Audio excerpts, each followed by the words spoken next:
So continuing on with some of the activities that can be associated with monitor and control project work, you see the three before you. The first one, providing information to support status reporting, progress measurement, and forecasting. This is just about keeping some documentation that supports the information that hopefully you are doing a good job as a project manager and the project team as a whole of communicating to all of the project stakeholders.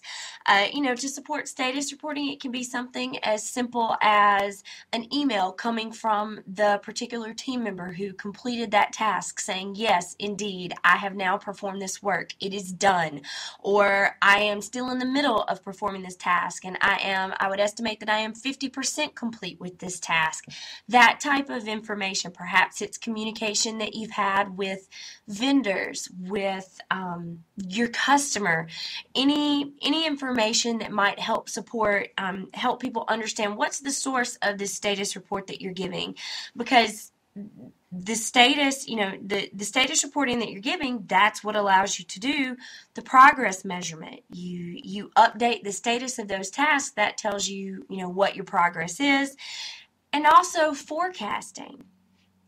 When you first outline the original project plan and you put in those baselines for, I'm just going to stick with schedule here to keep it simple, your schedule baseline, you have a forecast of what date the project is set to start. You've got all these activities, all these things entered in. That whole plan is built out, and that eventually gets you to, okay, according to all the data that we've entered, this project is set to finish on this particular day. Okay. When you first developed a plan, all of those things are in the future. But as you begin to execute the project, some of those activities on the list, they begin to be known quantities. You can start to check activities off the list. You know for certain how long they lasted. Maybe some of them took longer than expected. Maybe some of them took less. All of those different things. Maybe you were able to eliminate some activities from the project plan. More than likely, something came up, you got more information, and you found out that you had to add some activities to the project plan. All of that is a part of forecasting, of taking the things that have already happened, considering those costs, considering how much time it took, and then adding those to what you're looking at in the future, those things that still have yet to happen.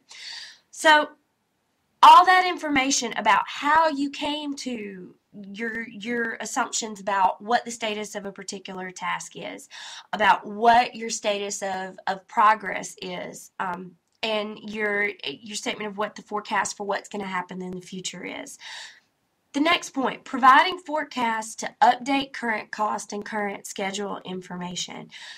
By providing, that word in particular is important because that leads us back to the fact that you are communicating.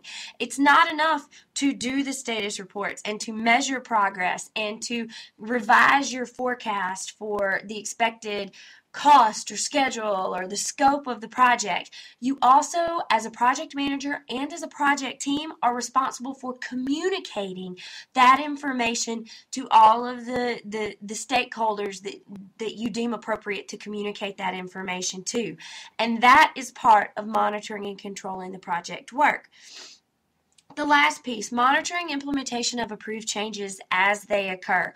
The next process we're going to talk about is perform integrated change control, putting a mechanism in place so that you can handle the proposed changes to your project plan, whether you're talking about time, whether you're talking about cost, whether you're talking about scope.